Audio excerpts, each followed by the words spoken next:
আসসালামু আলাইকুম friend, welcome back to my channel. আপনারা সব কেমন আছেন? আশা করি ভালোই আছেন। আর আলহামদুলিল্লাহ আমিও খুব ভালোই আছি। ওয়েদার দেখে আপনারা বুঝতেই পাচ্ছেন আমি খুব সকালে উঠে পড়েছি। আর আপনাদেরকে আমি একবার টাইমটাও দেখাচ্ছি। এখন সকাল 6:10 বাজে। উঠে তো পড়লাম, এবার একটার পর একটা লক খুলতে খুলতে 5-10 মিনিট টাইম লেগে যায় উপর থেকে নিচে। এত সকালে বুঝতেই পারছেন খুব কষ্ট। আর আমার হাতে এটা কি আছে আপনারা ততক্ষণ গেস করে বলুন। আমার কিছু কিছু কাজ কমপ্লিট করে তারপর আমি দানিশকে ঘুম থেকে তুললাম। হ্যাঁ, এবার আমি বলছি আমার হাতে যেটা ছিল সেটা হচ্ছে সেন্টার ড্রেস। আজকে দানিশদের স্কুলে একটা ছোট্ট প্রোগ্রাম আছে, তার জন্যই এই ড্রেসটা আমাদের নেয়া। আর দানিশ প্রায় রেডিও হয়ে গেছে। আর দানিশ খুব আজকে এক্সাইটেড স্কুলের প্রোগ্রামটার জন্য। আর স্যান্টার যে গোঁফটা ওর আব্বু কিনতে ভুলে গিয়েছিল, তাই আমি বাড়িতেই ট্রাই করেছিলাম, বাট ঠিকঠাক বানাতে পারলাম না। এই তো আপনারা দেখুন একবার, সেই রকম শেপ আমি করতে পারিনি, তাই দানিশ আর এটা পরবে না। দানিশের এদিকে টিফিন রেডি, তাড়াতাড়ি ছুটি হয়ে যাবে, তাই সেই রকম আমি কিছু দিইনি। আর স্কুল যাওয়ার আগে দানিশের বাইক সাইকেলগুলো একবার করে চেক করে যাওয়া চাই। আর এদিকে দানিশ পুরো রেডি ভিডিও তোলার জন্য। একবার আমি গোঁফটা পরিয়েছি, কিন্তু ও পরবে না। আর ওর তো এক সাইড থেকে গোঁফ খুলেই যাচ্ছে, দেখতেই পাচ্ছেন আপনারা। স্কুল গাড়ি এখনও আসেনি, কারণ দানিশ আজকে একটু খুব তাড়াতাড়ি রেডি হয়ে গেছে, তাই দানিশ একটু মর্নিং ওয়াক করে নিচ্ছে। স্কুল গাড়ি চলে এসেছে, দানিশ আর আহিল স্কুলে যাওয়ার জন্য পুরো রেডি। দানিশ আর আহিল গাড়িতে বসে গেছে। প্রত্যেক দিনের তুলনায় আজ দানিশের আর আহিলের মুডটা খুবই ভালো আছে। আর ওদের এই রকম হাসি মুখ দেখে আমাদেরও যেন মনটা খুব খুশি হয়ে যায়। আর সকালের এত ভালো আবহাওয়া দেখলে এমনিই তো মনটা ভালো হয়ে যায়। এবার আমি ফ্রেশ হয়ে নিয়েছি, এবার নাস্তা করব। আর জিভার এক্সাম শেষ, তাই ও আমার কাছে আসে আর আমরা বসে বসে অনেক গল্প করি। দানিশ এটা স্কুলে বানিয়েছে, এটা কি আপনারা কমেন্ট করে আমাকে জানাবেন। দানিশ স্কুল থেকে এসে গেছে, এদের অবস্থা দেখুন, স্কুল গাড়িতেই ঘুমিয়ে পড়েছে। তো সকালে উঠতে হয়, তাই এরা স্কুল থেকে ফেরার পথে প্রত্যেক দিন ঘুমিয়ে ঘুমিয়ে আসে। আর কিছু বলার নেই। গোসল করেই দানিশ এখানে খেলতে লেগে গেছে। ওকে এত করে বারণ করছি, ও শুনছেই না। আমরা একটা বিয়ে বাড়ি যাব আর ওকে রেডি করাতে হবে। ও রেডি হওয়ার পর আমি রেডি হব, কিন্তু ওর খেলা কমপ্লিট না হওয়া পর্যন্ত ও কথাই শুনবে না। আজকে আমি এই ড্রেসটা পরবো বিয়েবাড়িতে। আর এই ড্রেসটা কেমন আপনারা অবশ্যই আমাকে কমেন্ট করে জানাবেন। ড্রেসের এটা দুপাট্টা আর এটা পায়জামা। আমি তো রেডি হয়ে গেছি বিয়েবাড়ি যাওয়ার জন্য।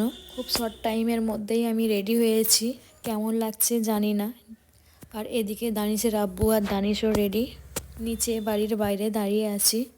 বাইরে প্রচুর রোদ, আর শীতকালে রোদ ভালোও লাগছে। কার বিয়েতে যাচ্ছি সেটাই তো আপনাদেরকে জানানো হয়নি। দানিশের আব্বুর ফ্রেন্ডের বিয়ে ছিল। আর আমরা বিয়েবাড়িতে চলেও এসেছি, এখানে ফটোশ্যুট হচ্ছে। সেই রকম কিছু ভিডিও তোলা হয়নি, জাস্ট বউবরেরই ফটো তোলা হয়েছে।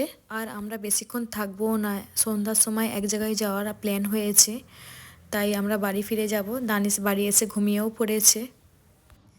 আর এদিকে বিকালে জিভা আর আমি চানা চাট করছি। স্কুল টিউশন ছুটি থাকলেই জিভা আর আমি দুজনেই কিছু না কিছু চাট বানিয়ে খাই। চানা চাট কার কার ভালো লাগে জানি না, কিন্তু আমাদের খুবই ভালো লাগে। টক ঝাল মিষ্টি সব রকমই দেওয়া হচ্ছে। আর লঙ্কার চাটনিও দেওয়া হচ্ছে। আমার তো ঝাল ভালো লাগে না, কিন্তু জিভা বলছে ও ঝাল খাবে, তাই দেওয়া হচ্ছে। লাস্ট জলজিরা মেশানো হচ্ছে। এবার আমরা খেয়ে নেব। আমরা কলকাতার দিকে মানে পার্ক স্ট্রিটের দিকে একটু বেরিয়ে এসেছি। খুব সুন্দর লাইটিং। আর দানিশ তো খুবই খুশি, গাড়ির ভিতর থেকেই দেখতে দেখতে যাচ্ছে। ক্রিসমাস ডে ছিল, তাই যেদিকেই দেখছি সেদিকেই লাইটিংয়ে ভরা। আজকের ভিডিওটা কেমন লাগছে অবশ্যই কমেন্ট করে জানাবেন। আর আমাকে সাপোর্ট করার জন্য আমার চ্যানেলে সাবস্ক্রাইব করে দেবেন। রাস্তায় প্রচুর জ্যাম ছিল, তাই অনেকটাই লেট হয়ে যাচ্ছে। পার্ক স্ট্রিটের এই জায়গাটাই যে কোনো ফেস্টিভ্যালে এত সুন্দর সুন্দর লাইটিং হয় যে চোখ ফেরানোই যায় না। ভিডিওর থেকে অরিজিনাল বেশি ভালো লাগছে। আপনারা এই রাস্তা থেকে একবার ঘুরে আসতে পারেন। আর রাস্তারও শেষ নেই, লাইটিংয়েরও শেষ নেই। লাইটিং দেখতে দেখতে দানিশ তো ঘুমিয়েই পড়েছে। আর আমরা যাচ্ছি পার্ক সার্কাসের একটা মেলাতে। আমরা প্রায় কাছাকাছি চলেই এসেছি। আপনারা দেখতে থাকুন আর এনজয় করতে থাকুন। এটা হলো Park Circus 7 point Park Circus Maidan. এখানে প্রত্যেক দিন প্রচুর ভিড় হচ্ছে, আর শীতের সময় এই সব জায়গায় ঘুরতে ভালোই লাগবে। আমরা চলে এসেছি আন্ডার ওয়াটার ওয়ার্ল্ড। 100 টাকা টিকিট। 100 টাকা টিকিট কেটে আমরা ঢুকে গেলাম এই অ্যাকোরিয়ামে। এই ধরনের অ্যাকোরিয়াম আমার মনে হয় ফার্স্ট টাইম কলকাতায়, আগে কোনো জায়গায় হয়নি। আর এটা জানুয়ারি মাস পর্যন্তই থাকবে। আর বেশি দেরি না করে এই ভিডিওটা দেখে আপনারা চটপট চলে আসুন, খুব ভালো লাগবে। শীতকালে প্রত্যেকটা উইকেই বেরোতে হয় বাচ্চাদের নিয়ে বা বড়রা, সবারই মন চাই ঘুরতে। দানিশ তো প্রচুর খুশি। দানিশ তো বলছে সব ফিশ বাড়িতে নিয়ে যাব, যেটা সম্ভব না। কত রকমের ফিশ, আর দানিশ প্রত্যেকটা ফিশের নাম জানার চেষ্টা করছে। আর ফিশগুলোর নাম তো উল্লেখ করা ছিল না, নামগুলো উল্লেখ করা থাকলে ভালোই হতো, তাহলে আমরা হয়তো কিছু কিছু ফিশ চিনতে পারতাম। আপনারা যদি এই সব ফিশের নাম জেনে থাকেন তাহলে কমেন্ট বক্সে অবশ্যই কমেন্ট করে জানাবেন। এই সব জায়গায় বাচ্চারা আসলে খুবই খুশি হবে। যাদের ফ্যামিলিতে বাচ্চা আছে তারা একবার হলেও ঘুরে যেতে পারেন, খুবই ভালো লাগবে। আর আমি যতটা পারছি ঘুরে ঘুরে দেখানোর চেষ্টা করছি।